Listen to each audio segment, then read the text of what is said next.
Hey folks, it's Marvin Cash, the host of The Articulate Fly. On this episode, I'm joined by Tim Cammisa of Trout and Feather. Tim shares his fly fishing and fly tying journey, and we have a chance to discuss Tim's new book, Fly Tying for Everyone.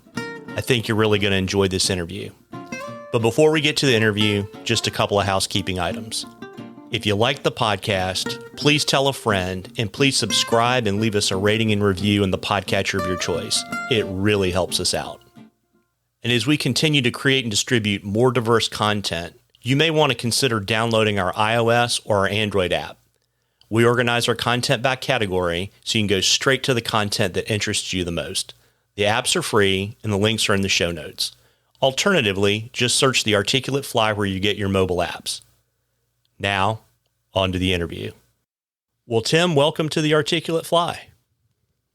Thanks, Marvin. It's great to be here. And just so everybody knows, not only am I so excited to be a guest on The Articulated Fly, but I'm also a listener. It's been great to kind of listen to your updates. I love when you have certain guests on, especially when you give stream updates all around the East Coast.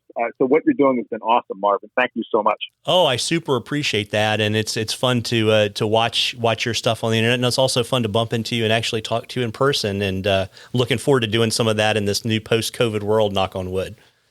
Oh, soon enough.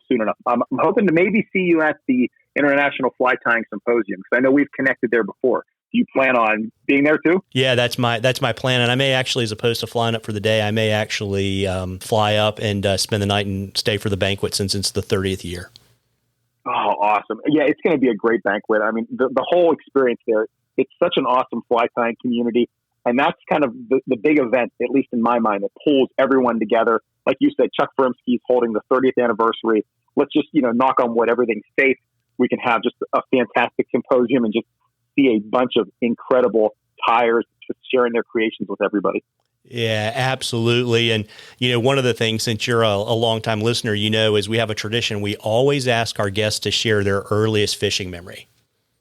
Well, let me jump right into that. So I don't want to disappoint your listeners. It's not fly fishing, but I was a fisherman-ish. I'll say I love to fish at times, but my father, he always was and still is just an early riser. And when I was younger, that was not my thing. Now, as an adult, I wake up every morning around 4:30, 5 o'clock, and I'm ready to go. But at that point, gosh, I was around 8 or 9 years old.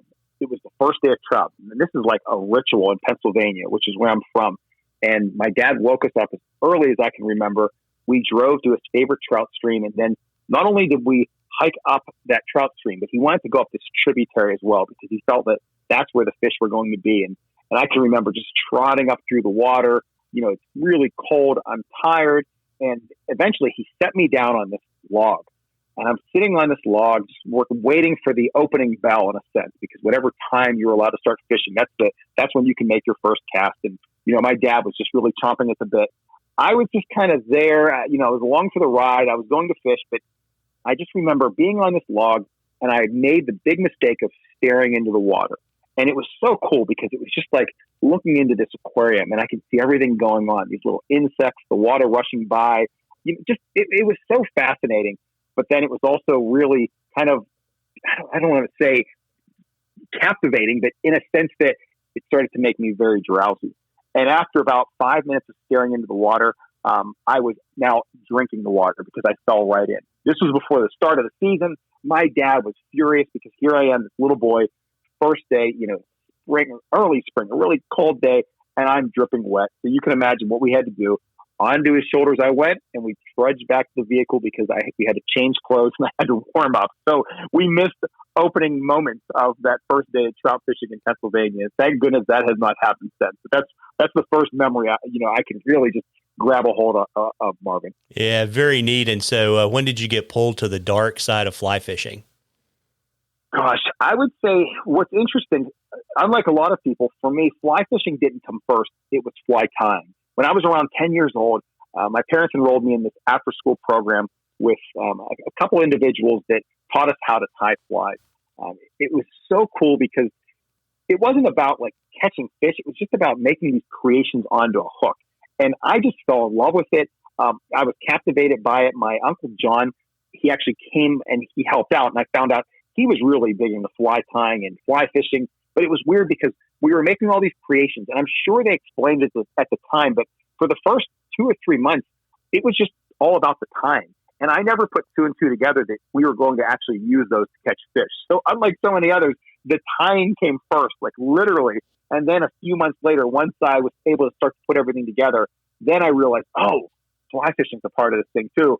Tell me more about it. And then I started down that really terrible pathway, as all of you know. I mean, that time for me was the gateway drug that just trapped me. It was the marijuana of fly fishing for you. Correct. So you've been around the sport for, probably, I think you've been tying for 30 years and probably been fly fishing that long. Who are some of the folks that have mentored you on your fly fishing journey?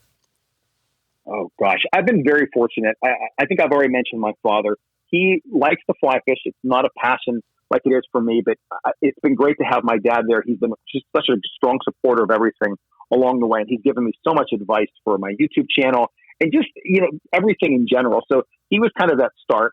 I mentioned my Uncle John. My Uncle John just turned 90 recently, and he's been featured on my channel multiple times. He's a really traditionalist. I mean, he doesn't believe in strike indicators. He wants you to only use, fur and feathers on your hooks. I mean, he's that type of an individual. And gosh, he was such a strong mentor early on. From that point, I had really 2 more that just kind of really pulled me to that next level. And that's kind of how I look at my mentors. Each mentor kind of got me to that next stage. And that next mentor is a gentleman by the name of John Dunn.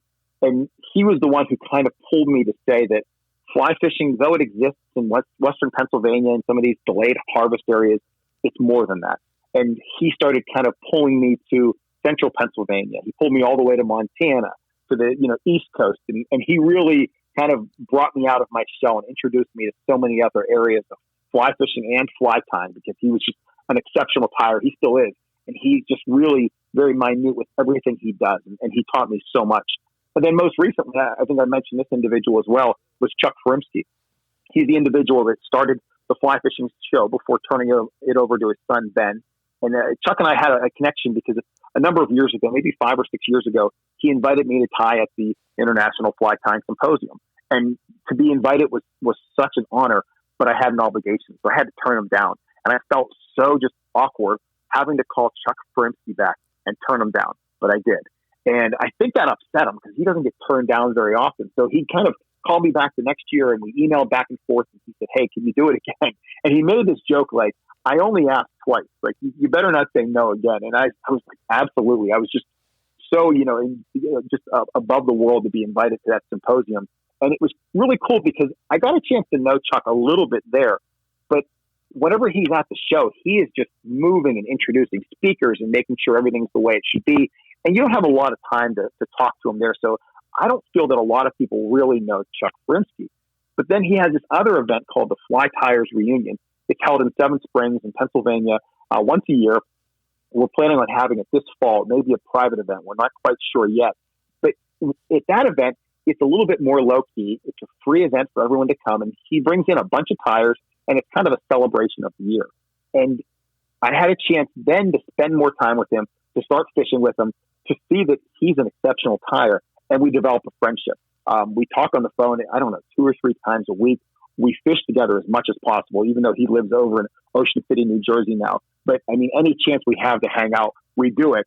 And whenever you ask the question about the mentor, he's that person that whenever I'm stuck, whenever I'm not quite sure what to do with my book or with the website or with this component, he really can pull that side in and really help me out. But then it's great because we'll be talking about that. And we can just switch gears and go right into fly tying and, start arguing back and forth about why this articulated streamer will outfish this other one. So he's that kind of current mentor that's really helped to pull everything together. Yeah, it's super neat. And, kind of younger people know him from the show, but, some of, I'm older than you are. I can remember, when he was, writing articles in Fly Tyer, right? And there, and still remember, his patterns being picked, when they were picked up by, fly companies. Absolutely. And he had some really creative patterns. I mean, I think he was known more so for his leather, and he has all these crazy flies that really help to showcase that. I've had him tie a couple of his patterns on my channel, and there's a couple more that we kind of have in the wings that we just have to finish. We've started the video and we have a few more parts of the fly to go through. But man, whenever you see him tie, I mean, he is very intentional in everything that he does. He's very precise, and he has just an incredible finished product to this day. So I'm very lucky to have him, to call him a friend and a mentor. Yeah, very neat. And kind of coming back to 10 years old in your after school program, what was your first vise, and what was the first fly that you tied on it, even if you didn't know it was a fly at the time? Yeah, well, my first vise, I actually made a video about this one because I love fly tying vices, and I have way too many to count right now. But my first vise was a hand-me-down. I don't know the exact name of it. It was a fixed vise. It had this, at the time, it was this ugly green piece of metal that kind of held it. It was a C-clamp. It barely held a hook, but it did. And probably like so many others, I looked at it and I was like, can you really? Like, I'm 10 years old, but you got to give me something nicer than this. And it was just almost disappointing at the time. But the vise was a hand-me-down. It had been tied on by so many individuals, and I didn't appreciate that at the time. And thank goodness I've held on to that vise all these years because I love it. And I still will pull it out and tie a couple flies on it every year, though I'm happy to kind of put it in the back of the shelf afterwards and pull out my new one. And the first fly, Marvin, I've really thought about this. I have a number of my first series of flies that I tied from that class when I was 10. I don't know which one was the first one, but I can tell you the one that I love, the one that really brought me into that class was when we had the chance to spin deer hair. And there was something just so fascinating about putting on these pieces of deer belly hair, wrapping thread around it, pulling tight, and it just spun and went crazy. And we capped it and we cut it and made these cool creations like mouse patterns and these poppers.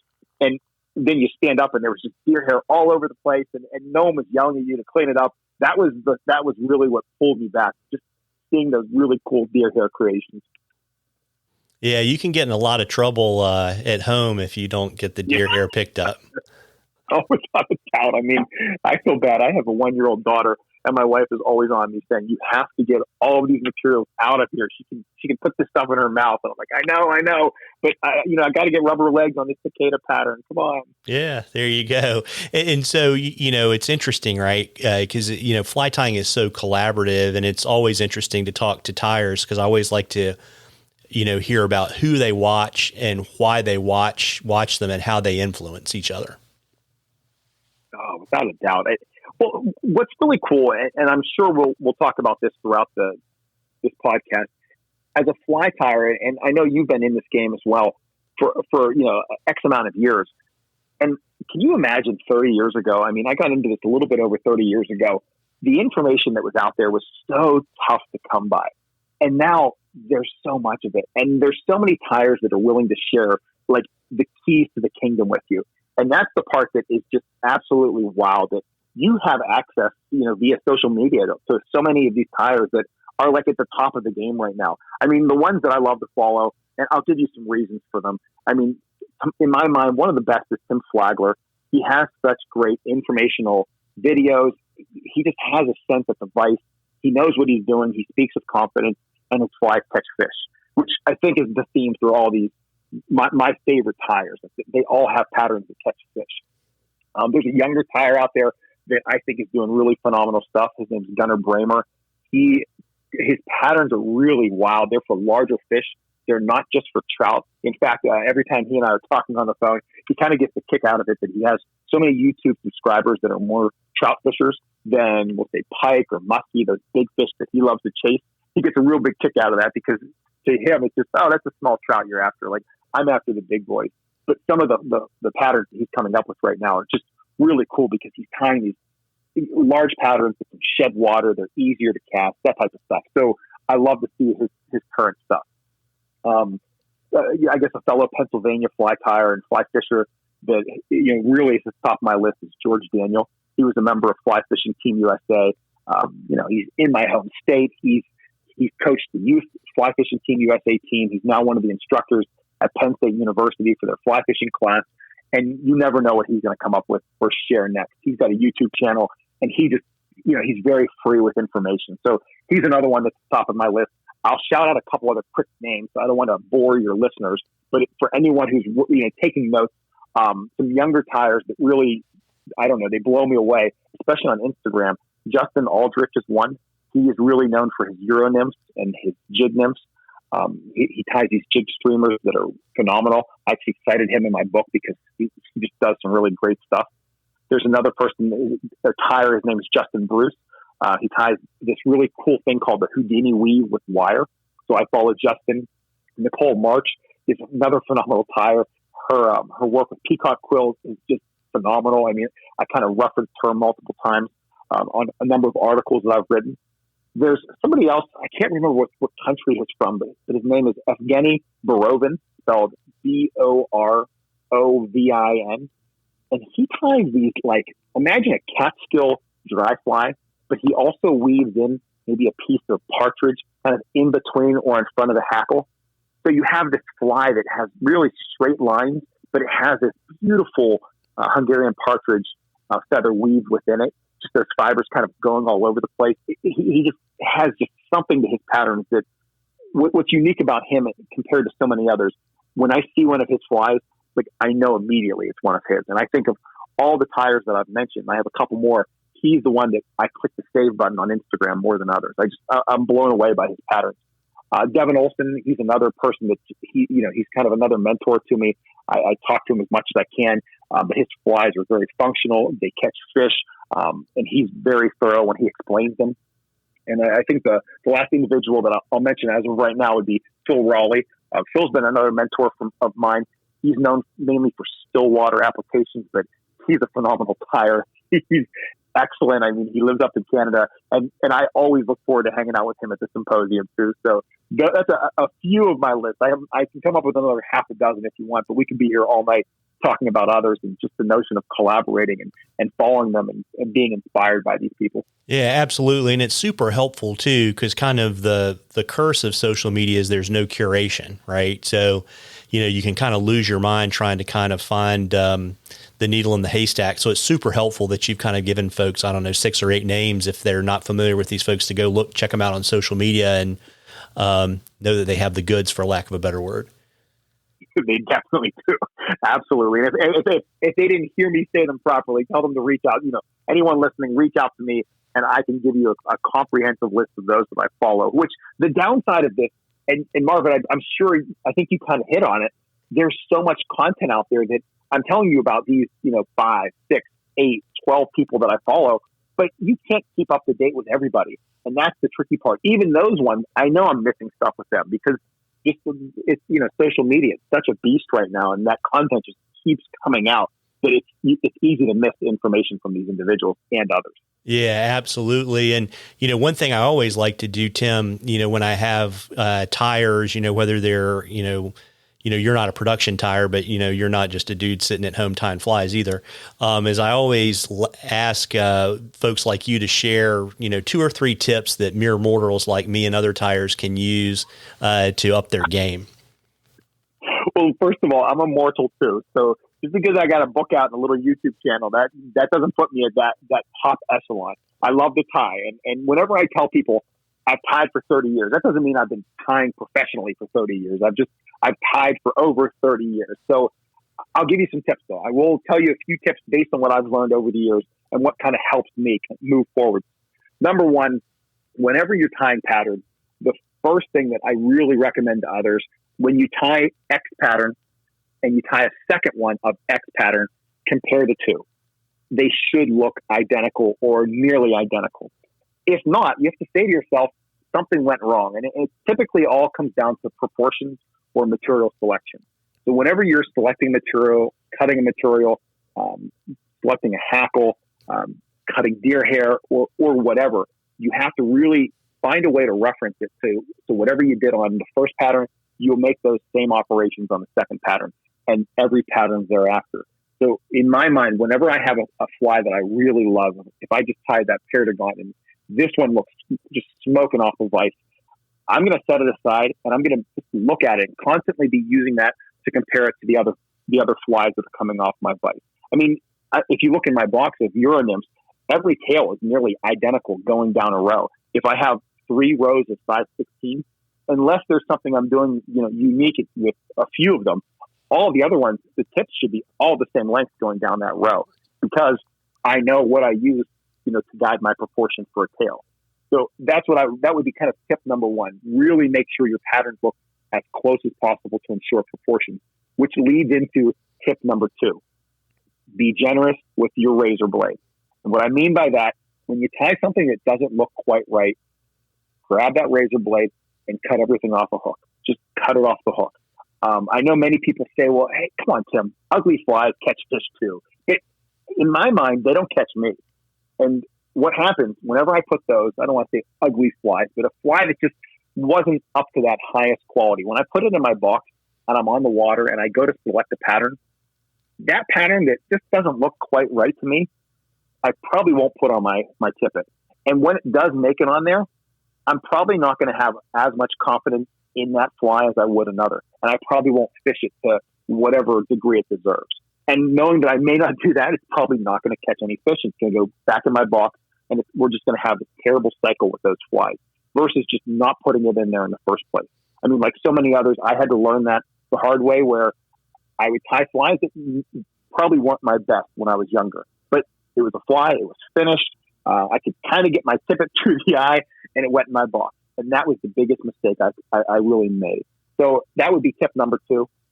And then tip number three, I know you and I have kind of done our best we haven't jumped fully into social media yet, but I really tell people, let your experiences on the water dictate what you're tying, not outside factors like social media. Now, there are times where I'm on Instagram, I'm on even TikTok, we're looking at fly patterns on YouTube, and I see a fly that just looks really cool. I want to tie it. I'm not sure what situation I'm going to use it in, but it intrigues me. It inspires me. There's something about it. It's cool. It's got the cool factor. I want to tie it. But then there's other times where you'll hear people on social media or you'll read about it in a magazine article. This is the fly that you have to have. And it might be a great fly for that person on that water type in that situation. But that probably isn't your situation, your water type at that moment for you. So whenever you're at your vise and you go to tie some flies, really just take a second to think about things. Say to yourself, what worked today? What worked in the last week? What worked in the last month on my water? What's probably going to work in the next 3 weeks, in the next month? If you're tying over the winter, think about those first flies you're going to need in the spring. And I would really just, and maybe I'm more of a functional fly tyer, but I really try my best not to let those outside factors influence my tying. I really think about my time on the water, the watercolor. If it's a greener watercolor, then I'm going to have more green in my flies just to match those nymphs that are in that water. But I really let all of my experience on the water dictate what I'm tying, not just because this person said on social media that it caught fish for him or her that day, when in reality, that person probably wasn't even fishing that day. So, be careful what you see and what you hear on social media, because it's not always true. Yeah. And I think that's great general advice for fishing in general. Cause my general observation is, we need to work harder to understand why we're doing what we're doing. And we'd have to remember a whole lot less stuff to fish successfully. Yeah, you're right. Absolutely. Well said, Marvin. Yeah, it's that really resonates with me. And another thing we always ask tyers when we get them on the podcast is we always want to hear about the squirreliest tool that they use that they can't live without. Gosh, you know what? For the listeners out there, I got to tell you, I have to kind of pause everything, because Marvin is so thorough that he gives us a lot of these questions ahead of time. And Marvin, you do an excellent job with this podcast.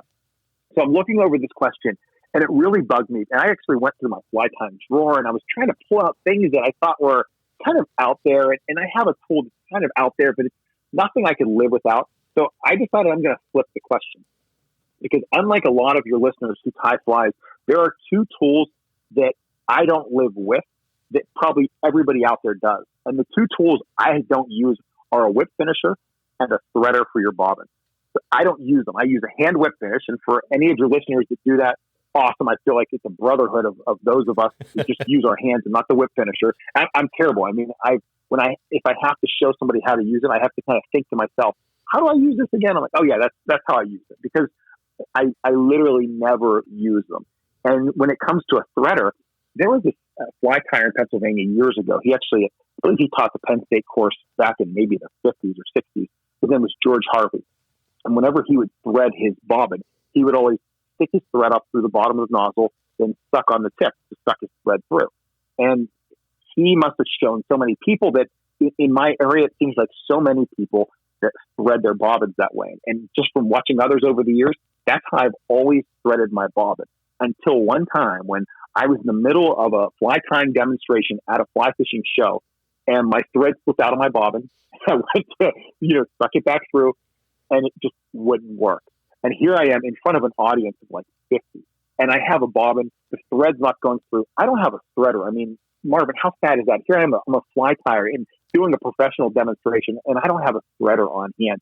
And thankfully, somebody from the audience happened to have one, because I was trying to make a joke. It was like, "Hey Tim, you want to borrow this?" I'm like, "You know what? Let's go with that right now, because otherwise I'm going to be tying this with the bobbin in my lap. I don't think it's going to go really well."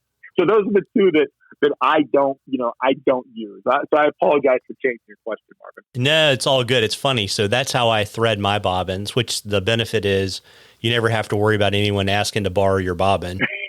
But I do use a whip finisher, but I can also say that I've done tying classes where everything comes to a crashing stop when you have to show everyone how to whip finish their fly.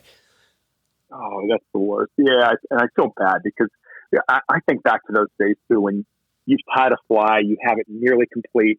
And just when you think like, oh, you're looking at your masterpiece, and then that thread just starts to unravel and you just see all of your materials going off. And oh, gosh, that's like the worst feeling in the world. Yeah, absolutely. And, shifting gears a little bit, we can talk a little bit more about social media. You've been on YouTube I went back, as a matter of fact, when I was researching for the interview, and it's legitimately 10 years, which makes you like really an early adopter because, 10 years ago, before the internet was super fast for a lot of people, it was a lot of work to be on YouTube. It still is. Yeah. YouTube it's a really great platform. I love YouTube as much as I still get into some of the other platforms. At the end of the day, that's my main one. And I have to kind of reinvest in my channel because I had to take a little bit of time away while I was writing my fly tying book. What got me into it at the beginning, it was the desire to share, especially I had a friend that was on the other side of the country who wanted to learn how to tie this fly. And you're kind of building me up on YouTube, but I can tell you, I feel like I'm always the last one to get to whatever the thing is, whatever it is. And I was so scared of YouTube. Like, I didn't know how it worked. I was afraid once I uploaded something, my computer was going to be watching me. I just had no idea. So I did this first fly tying video, and I uploaded it. It was just for my friend. And then it kind of went well, and I had fun doing it. So I said, I'm going to make another one of these, see how it goes. I emailed it to my dad. My dad emailed it to a bunch of his friends, and I kind of forgot about it. So I believe if you look back, maybe my first two videos, which I recommend, don't watch those. They're terrible videos compared to my current ones. But those first two videos kind of were on their own. And after so long, I got like a notification. It said something like I had 25 subscribers or something like this and 100 views. And I was like, wow, I got 100 views. And at the time, like, that was a really big deal for me. I was kind of blown away. Like, people were actually watching this. And I'm like, you know what? Let me make another one and see where this goes. And then I made another one, and I kept going from there. And it just kind of escalated to where it is today. And for anyone who's out there who's saying, geez, I want to do that too. Like, at the time, I had zero plan. Like, there was nothing like, I'm going to make these videos and then start writing magazine articles, then write books. I'm going to be a featured presenter around the world. Like, none of that stuff was part of the plan. It was just to share fly tying videos with others because that was really cool to me. And I know when I got into fly tying early on, there wasn't a lot of information. And it's interesting now because knowing that I was one of the earlier YouTube fly tyers that kind of stuck it out, going through those first few years, there were a lot of people that were professional fly fishers and tyers that were really not, they were not accepting of it. And a few people, commented back to me. They either called me or they talked to others and said, geez, can you see what Tim's doing? He's just giving this stuff away. And I don't think they had any idea that the internet was really about to shift the way that we learned about tying flies. Yeah, absolutely. And it's funny you say that because that story is very similar to the stories I've heard about how Tim Flagler started. And that he was really just trying to get files to friends. And he kind of looked, got a notification that a few thousand people had been looking at his videos. It's so wild, man. Whenever I tell people now that I have like 25,000 subscribers, like that just is, you have no idea how mind blowing that is. Like I can still remember celebrating like 100 subscribers, 1,000 subscribers, like 10,000 views, 100,000 views. Like whenever I hit 1 million, that was like, I'm done. I'm like, what else can I do? And it's cool to see how it just continues to grow and evolve. Yeah, I think the neatest thing, I mean, the analog for me is obviously the podcasting stuff, but it's always, it's such a phenomenal tool for finding your people, right? And that's what wows me about it is just the people that just, other countries, different parts of the country just reach out and they're like, hey, I like this or I didn't like this. And to me, that's really the power of the technology. Well, speaking of that, I'm curious to get your thoughts on this. Whenever I talk about my first videos, like how bad they were, and it's not that they were bad, it's just as you learn more and more about the platform, and as I learn more about making videos and you with audio, what stinks about learning that is once I learned this about, we'll say the editing of my videos, whenever I'm, looking at the lighting, like once I figured that out, I can't go back and do it the wrong way anymore. Cause it's kind of like the whole ignorance is bliss.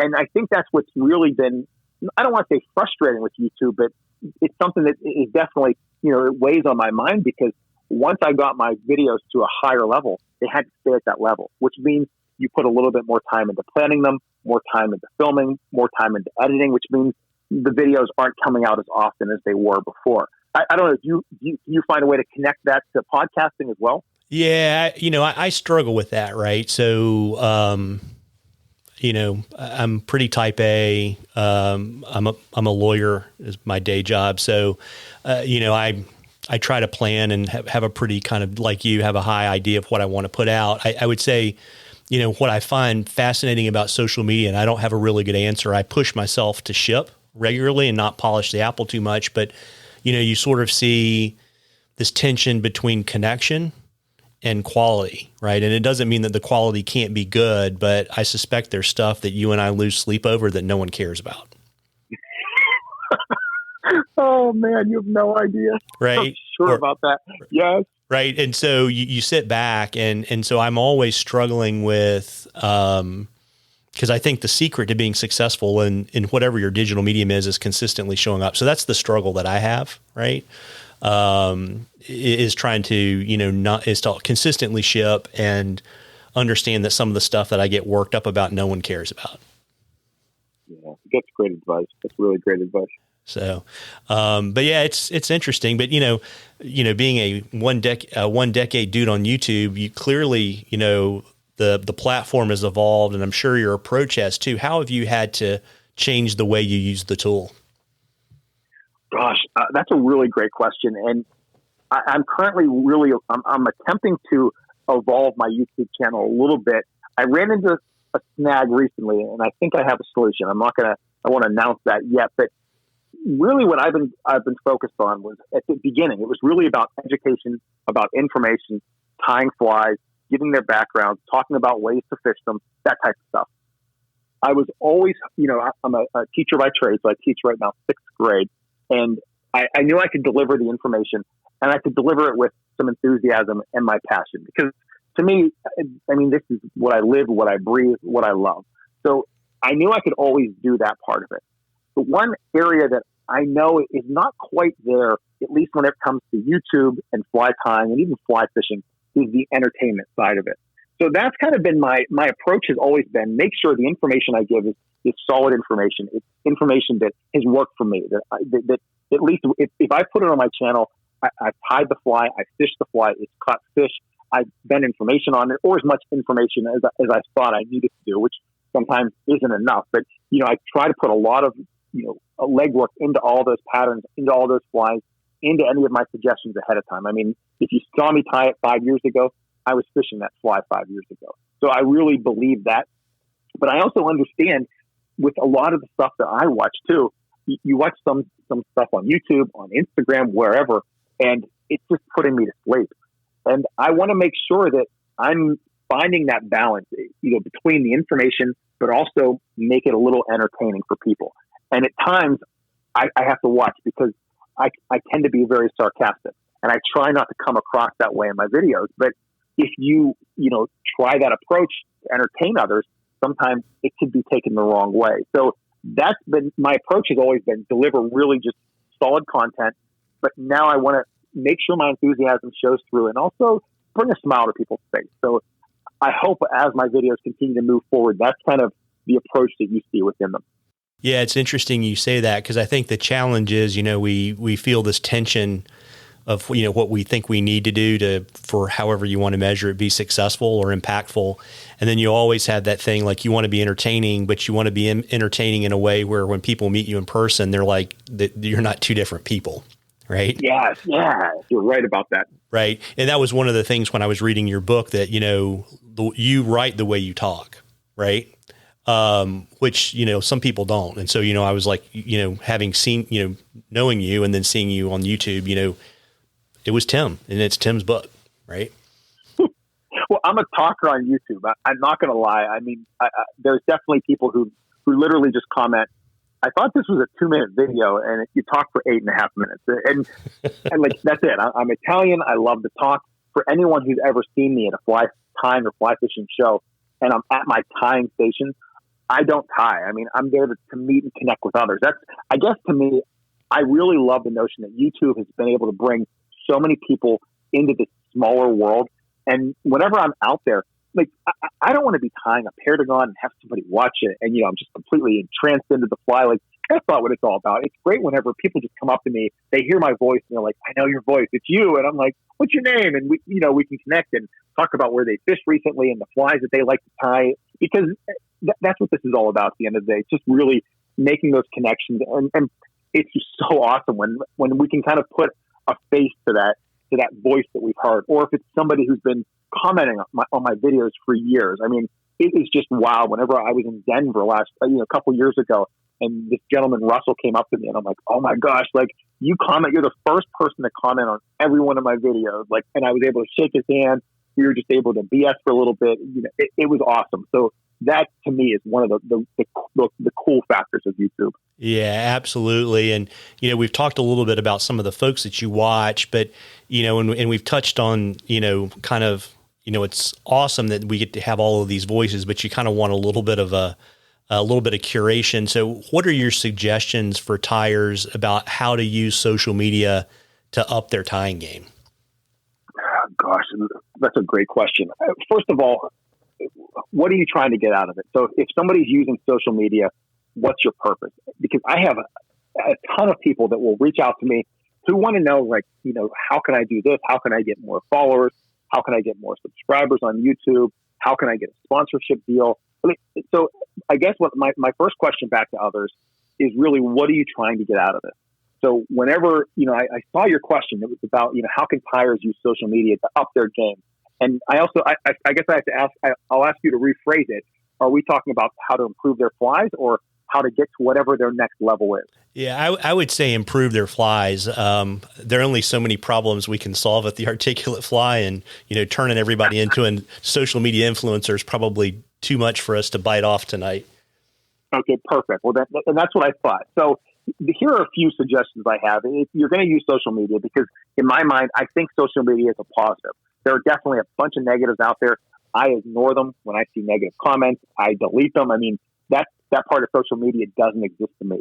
For the positives, for someone who's into social media, first of all, connect with others for feedback.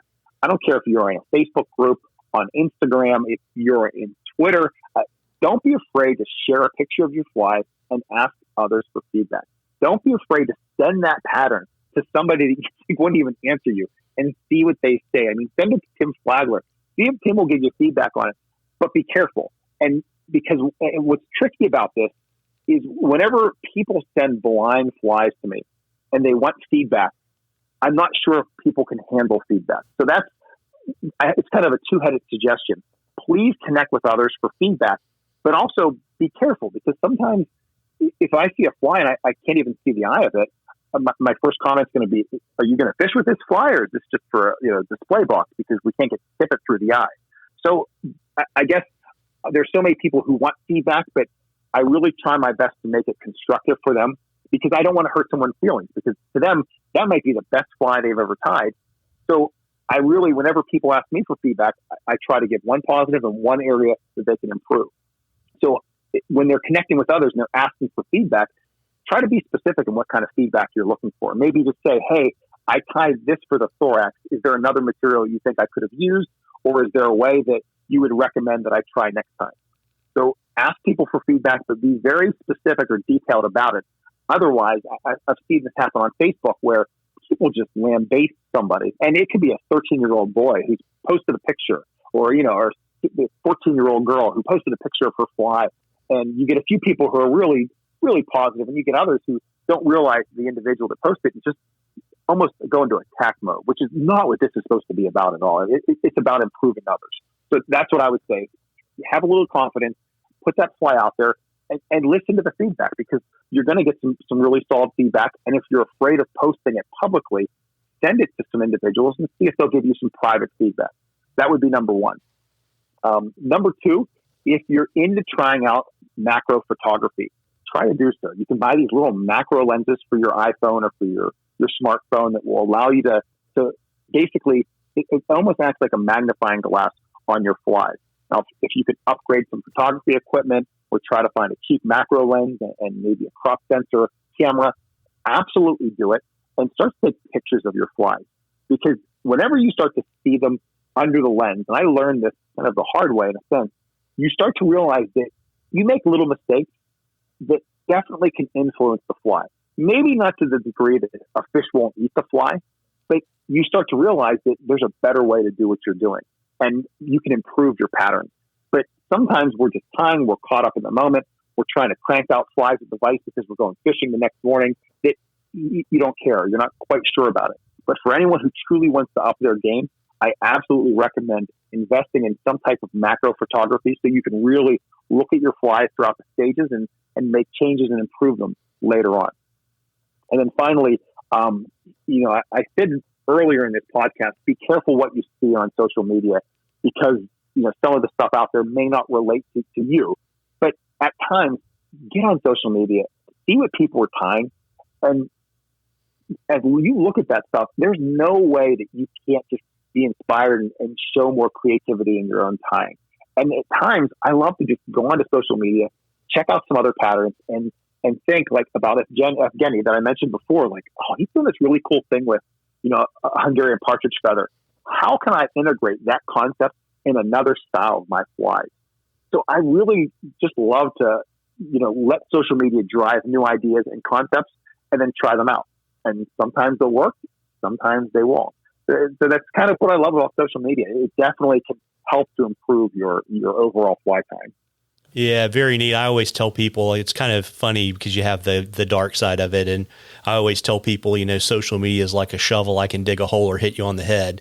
And so it's really up to each of us to use. It's a super powerful tool to do all these great things that you just described. So. Yeah, absolutely. I love it. Yeah.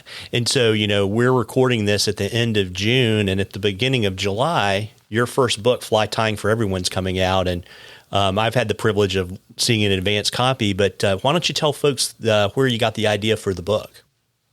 Gosh, well, thanks, Marvin. Fly Tying for Everyone was not my idea. So I want to make sure I preface that.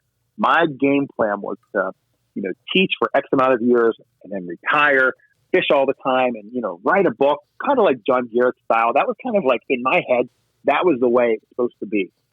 And I ran into Jay Nichols, and he's the owner of Headwater Books. He used to be the editor of Fly Fisherman magazine. I mean, he's really big in the industry.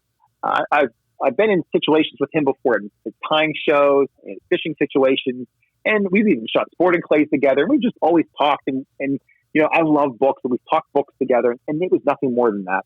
And one day I got this like random Facebook message, and it was from Jay. And he was like, "Hey, Tim, do you know anyone who'd be interested in writing a book on fly tying?" And I stared at this message, Marvin, like, I'm thinking to myself, is this a joke, number one?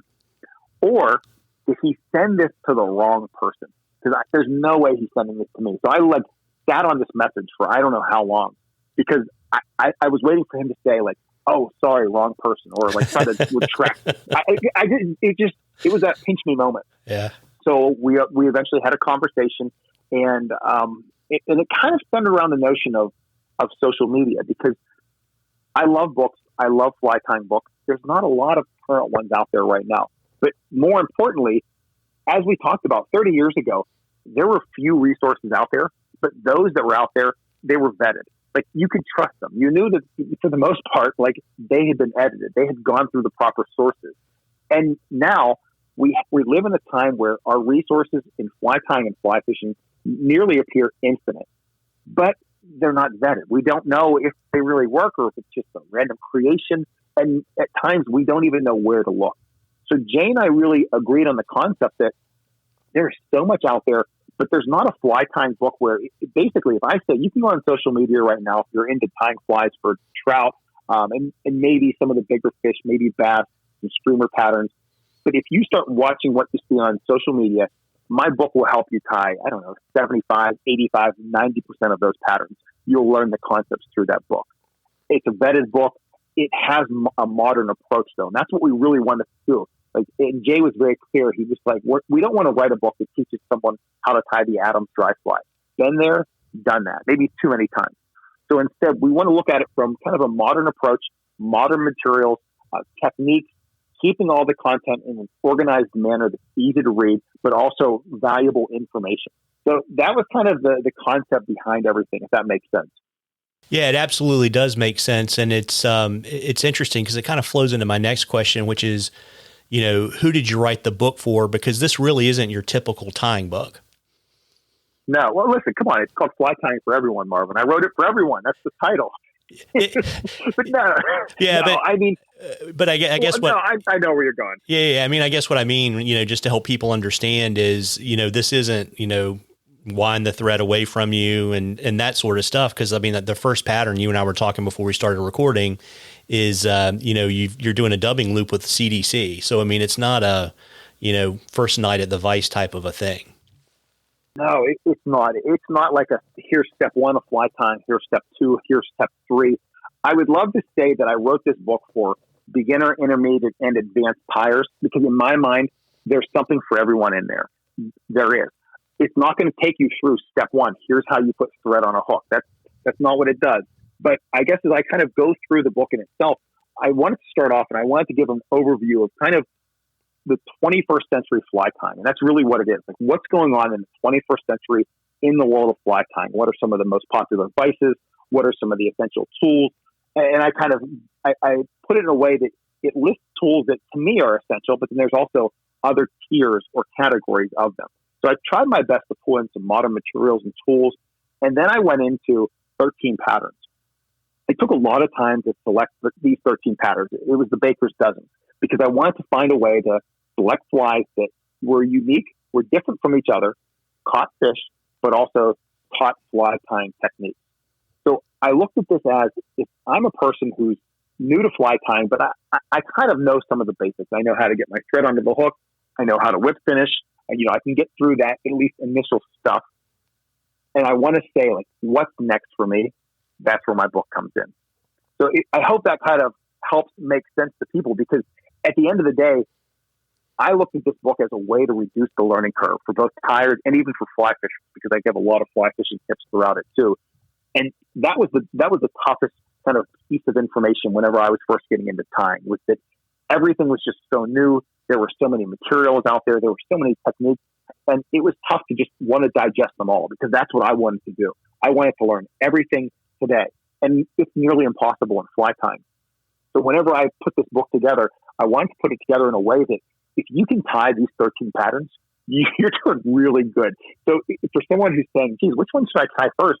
I would scroll through the book and say, if you fly fish already, which fly do you catch a lot of fish on?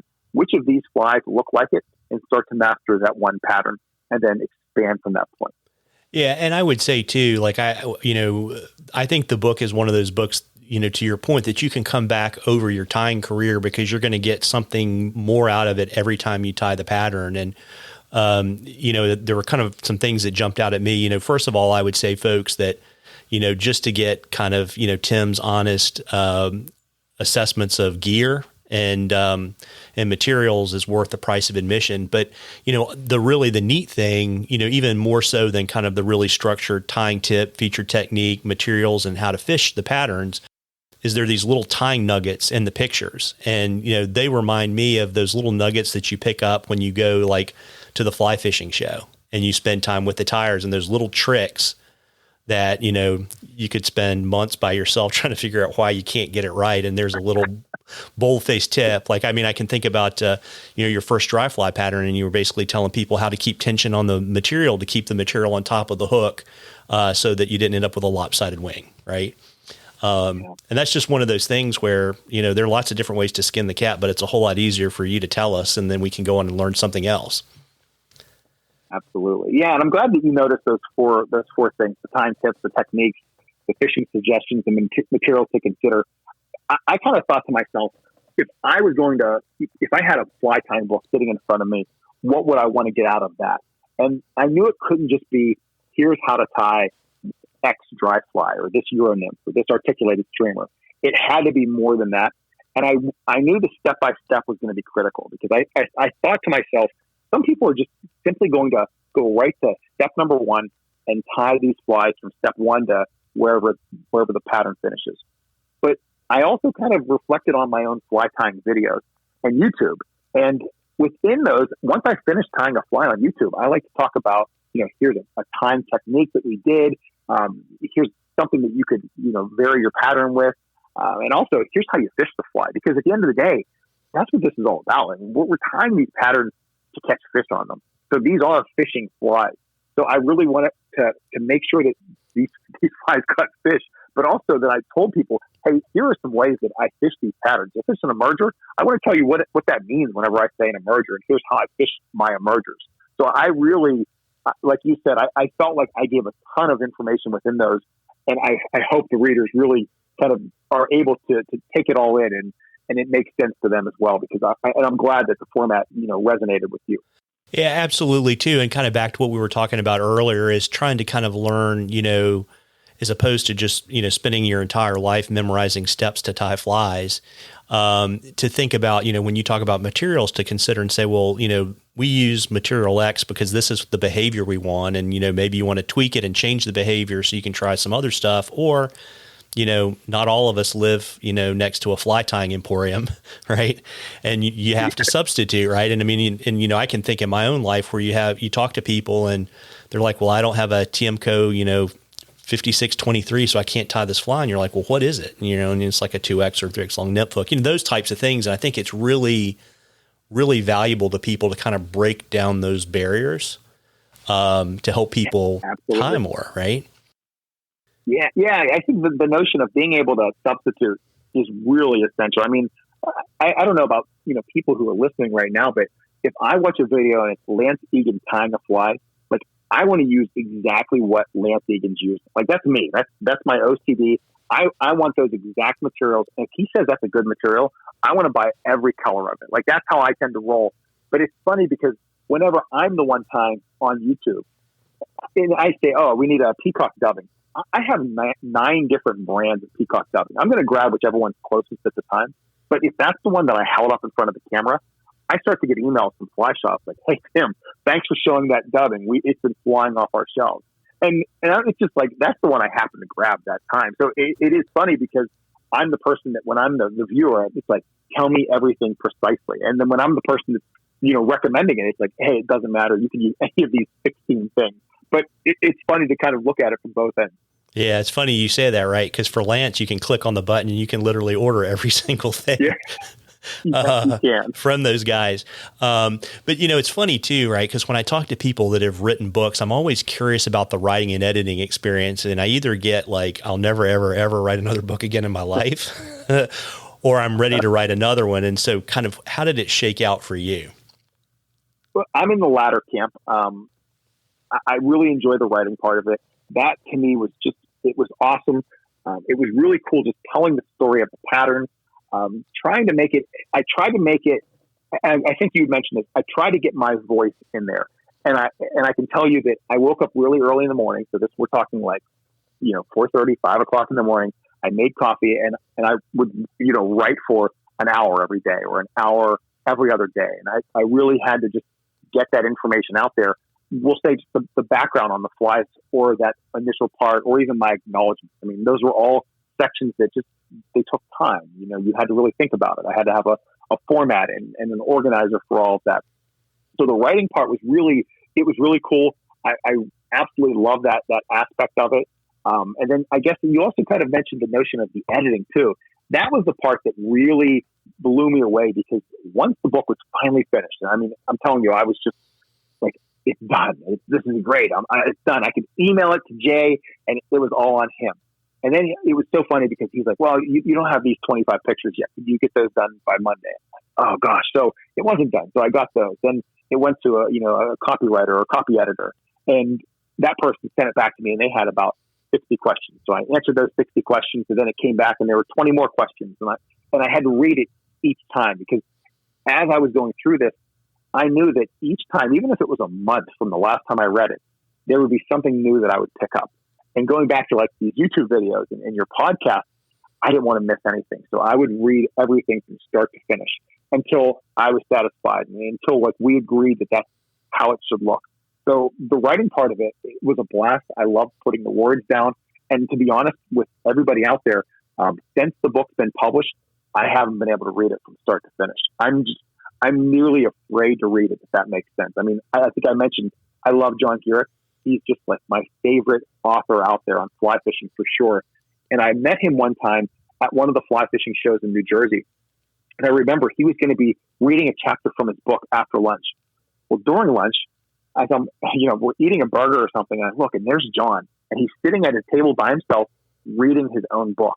I thought, this is weird. Like, why is he over there? He's by himself. Like, he has all these fans around him. He's reading his own book. And it just was so weird. And about a half an hour later, he showed up in this room. I was there. It was a packed room for him. And he read the chapter, and then we got to ask him some questions afterwards. And he said something that didn't make any sense. And he basically told the audience he really couldn't stand reading his books afterwards, because at that point, he'd already moved on to a new book. He'd learned new writing techniques. And it's terrible for him to look back and realize all those mistakes that he made and how that book could have been better if he knew what he knows now.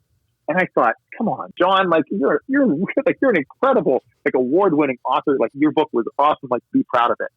And now I'm in his shoes, and I don't want to look at the book, because I'm thinking, if I find something that I could have made better for that reader, it's going to kill me. So it's been really tricky to like have these copies of the book around me, and I skim it every now and then, and we'll look at a page. I'll be like, all right, I'm happy with page 27. Like, I wonder what page 28 is like, but I just haven't been able to go through it yet, start to finish. No, I totally get it. Cause God forbid if you found a bad semicolon or a misspelled word, you'd lose it. Oh gosh. Yeah, that's for sure. So, also I always like to ask authors, kind of the greatest challenge or surprise in the process. Easy. 100% macro photography. That's why I tell people, if you can get into macro photography, it will make you a better tire, but it's just another area of life. There's just a steep learning curve to photography in general, to video, to audio, to all of that stuff. And macro photography is something that I have never done prior to this book. I took pictures with I had an old Canon camera with a crop sensor and just whatever the lens was on it. I knew nothing about lenses at that time. I took pictures with my cell phone, and I was happy with them, and life was good. And then Jay was telling me about macro photography, and I had to start to research that. And geez, talk about like a rabbit hole that just doesn't end. That to me was the trickiest part, because I knew that with each thread wrap, people could see my previous thread wrap. They could see everything. And it didn't bother me knowing that, but I knew that if I said you make 4 wraps, I wanted to make sure that if somebody counts my thread, they see just 4 wraps there. So I had to be very precise in everything that I did, because I knew it would be captured in its entirety. And the one thing that I'm most proud of with this book, every fly from step 1 to step 20, that's the hook. Like that is the fly the whole way through. Like it's not like I tied on one fly these first 5 steps and I swapped it out and then I put it in this hook. Like it didn't work that way. It was everyone to start to through, which I can tell you that's a challenge, because at one point there's a fly in there, the Paragon. I tied the Paragon the whole way through, whatever its final step was. I'm not sure what that number is. And on the Paragon, it's this Spanish nymph that is known for a very slender body, and it has this very dark wing case, black. and you could put it on with nail polish or UV resin or even a Sharpie. Well, I decided to use this black UV resin for my book. It's a newer material. I wanted to showcase a new material. So I tied this Paragon the whole way through. I mean, it looked fantastic. It looked like a fish would find its way to my basement to eat this fly. It was just being tied so well. I was so proud of it. And I got to the last step and I just touched it with the brush, and the black wing case just extended past the halfway point. And it's not supposed to. Would it still catch fish? 100%. But it was no longer a presentation quality fly. And that was, to me, that was the biggest challenge, because it was tricky. I mean, whenever people say, well, how did you write a book? You can't even tie this fly.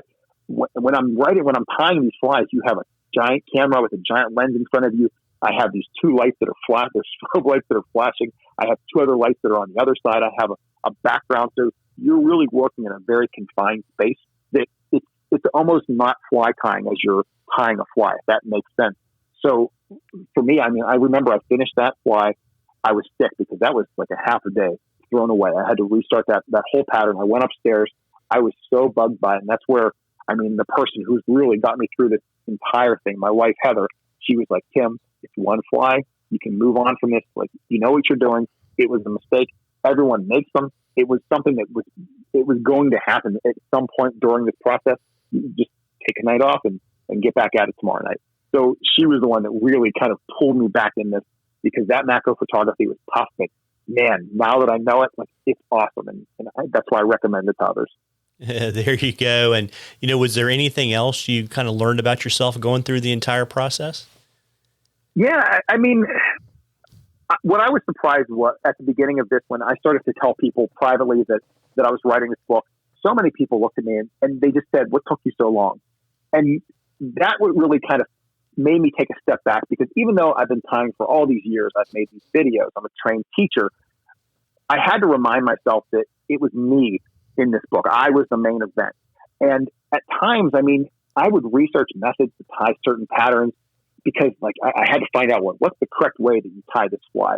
And then at the end, I realized, like, and that was at the research point, I threw all that stuff away, because it wasn't somebody else tying that fly. If you want to see that individual write this book, well, go get their book. This was my book. And I believed in myself. And I want to share with everybody my experiences, the flies that I use, the tying procedures that I use. Just like you said, there's a lot of ways to skin it. I mean, you can tie a parachute fly 35 different ways. They're all going to catch fish. In this book, you're going to learn my way. And it's worked for me for all these years, and I know it will work for others. But that doesn't mean it's the only way. So I kind of learned that throughout this, that, gosh, the key to my success is just I continue to always push myself with new styles, new fish, the new species that I would fish for, and the friends that I connected with. So as I finished this book, I kind of looked at this like this was a celebration of kind of all my knowledge, all of my experiences to that point. And then now to speak on what we previously talked about, since it's been published, like my personal database has just grown considerably, which is why that we love fly fishing and fly tying. Like there's something else now that's kind of pushing me in another direction. So that's kind of what I've learned about. I'm not sure how I could sum that up in one word, but that's really what I've learned about myself going through this process. Yeah, no, it's really neat. It's, it's not just a distillation of your journey, but it's basically, this kind of tapestry of all these people that have mentored you along the way. Oh, without a doubt. You have no idea how tough it was to write the acknowledgments, just to rethink the people that have just come into my life, the people that continue to be in my life, my family, my friends. I mean, some of my initial family members, when I first started posting on YouTube, used to send me text messages like, Tim, you better get a manicure. Your fingernails look terrible on camera. Like, I mean, hysterical stuff. And now to know, like, all of these friends, I mean, I feel so fortunate. You talked about the notion of, people who would write reviews for the book, and the advanced reviewers, the praise came from Tim Flagler, Devin Olson, George Daniel, Gunnar Bramer, and a legend, Joe Messenger. I mean, I had those 5 people who said, yes, we would love to write a review for you. Some of them read the book and they wanted it to be a review. Others were like, I don't want to see the book till it comes out. I'm just going to tell about you because I know who you are. And I know that, if it's you doing this, you're going to do this job. And that was the part, like, whenever I had these people that I looked up to that were like, yes, like there was not even a question. Like, it was yes, I'd love to do this. And that's really that's what resonated with me throughout this. Yeah, very, very neat. And so, literally within days, people are going to be able to put their hands on these things. Where can folks order them?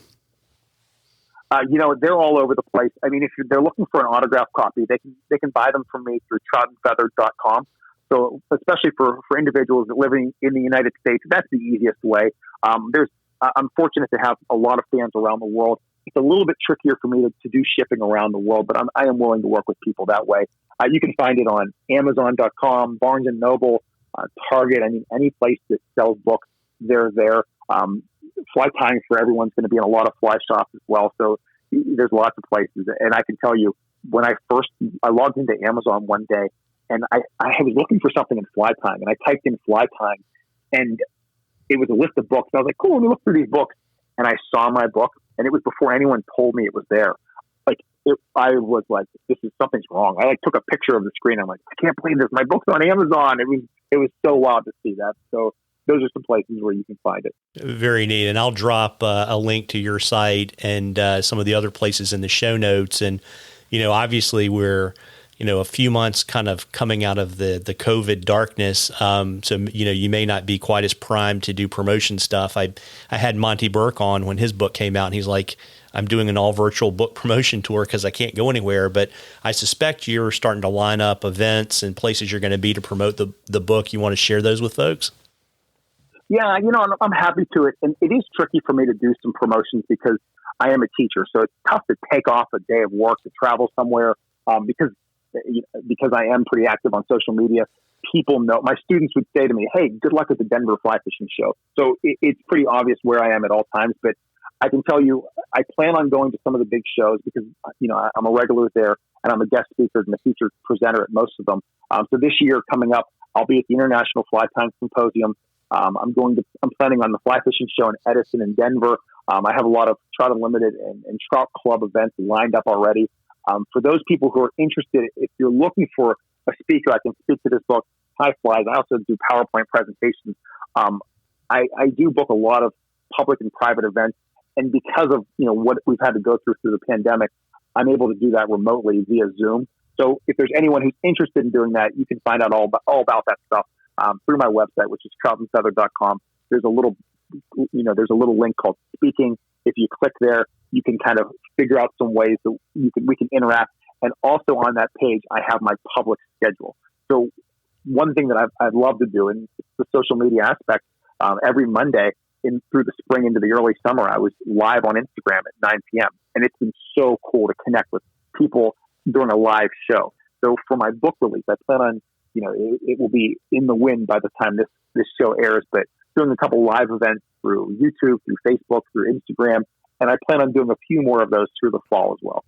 Very neat. And do you have any other non-book announcements you want to share with folks? Like I know you've got some pretty sexy trips this summer. Yeah. I mean, number one, I'm going to Iceland pretty soon. That's going to be a lot of fun. I mean, I do a number of hosted trips, and that's my favorite one. We weren't able to go last year, and those fish are just going berserk right now. So I'm hoping to go and catch a few of those. Other announcements, I mean, today is the day my daughter just turned 1, so that's been just awesome to kind of see her last year. So yes, I did write a book through a pandemic and while my wife was pregnant. So you can imagine kind of my life during the last couple of years. And then the only other announcement that I have for any of your listeners that have been following me, who have sent me an email or watched any of my YouTube videos, thank you, because that support is unlike anything else, and I truly do appreciate it. Yeah, very neat. And you want to let folks know the best way to kind of follow your adventures at the Vise and on the water on the internet? Yeah, I mean, it's up to them, whatever their favorite platform is. Obviously, if they need to contact me, website's the best way, troutandfeather.com. But I love social media. You can find me on YouTube. If you search for my name, that's probably the best way to find me on YouTube. But you can also find Trout and Feather on Facebook. I post quite frequently on Instagram, occasionally on Twitter, and there's another app out there called TikTok. It's like addicting because I can kind of make fun of fly fishing and fly tying through TikTok. So it's kind of a new format for me, but that's another area that I've really had a lot of fun with. Yeah, I was afraid maybe you had joined a K-pop band or something. It feels like it at times, but it brings us, I don't know, it goes back to what I said originally. Like, this is sometimes we take this a little too serious. We're just tying flies and catching fish, and there's also an entertaining side of it that I think we miss out on a lot. TikTok brings in that side where it's having fun. That's really what it's all about. Very neat, and I'll drop all that stuff in the show notes. All right, thank you, Marvin. You bet. And Tim, I really appreciate you, particularly on your your daughter's one-year birthday, to join me this evening and to talk about your life in fly fishing and fly tying, and we got a chance to chat about your book, and I'm looking forward to our paths crossing soon.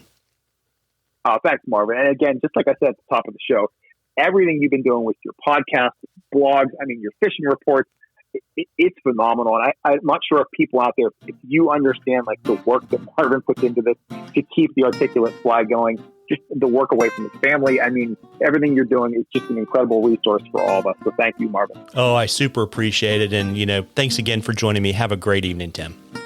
All right. Thanks. You too.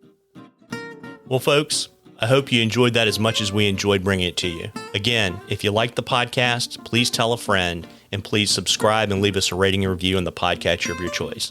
Tight lines, everybody.